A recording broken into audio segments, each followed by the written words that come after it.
Your musical taste is all rap, heavy metal, and classic rock. And your point?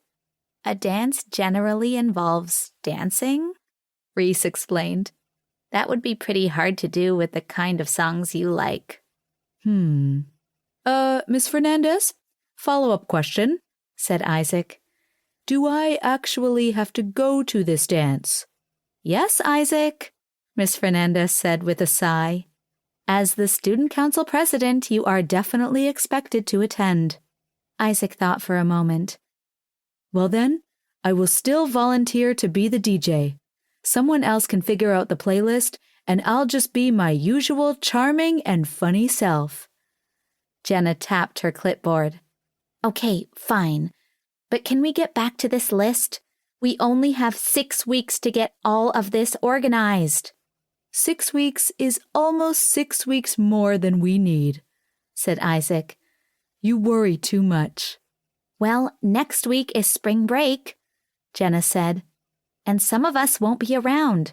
Aren't you going to Mexico, Quinn? We were planning to, I replied, but our trip has been, postponed. My father was a doctor, and the hospital staff had recently been told they had to postpone any upcoming vacation plans. Well, I'm going south, Isaac said. You are? I asked. I was surprised I hadn't heard anything about that. Well, the south part of town. I got friends who live there. Isaac, always the joker. You're going someplace, right, Jenna? Reese asked. Jenna nodded.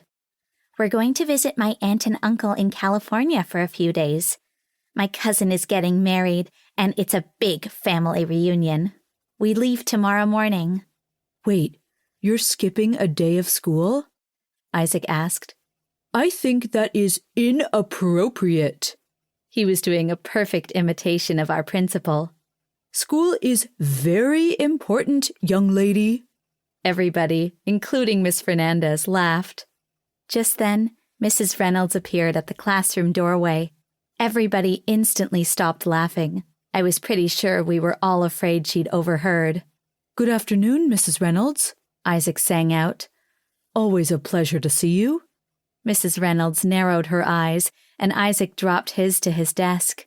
Isaac's mother was the police chief in our town, but she was nowhere near as scary as Mrs. Reynolds. Miss Fernandez, may I speak to you for a moment? She asked. Miss Fernandez stood up, and they both went into the hall. What do you think that's about? Reese asked. Miss Fernandez is in trouble, Isaac said. I know that look.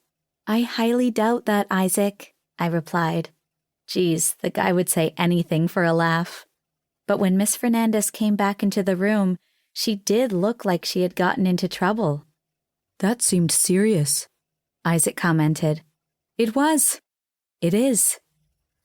What's going on? I asked. Mrs. Reynolds is calling an assembly so everyone can hear the details, but I can tell you that it involves spring break. It better not be canceled, Isaac exclaimed. Miss Fernandez looked a bit uncomfortable when she replied, No, it's not canceled, she said. What the heck was going on? Chapter 2. It wasn't long after lunch that we were brought into the gym. Class by class, all 400 of us.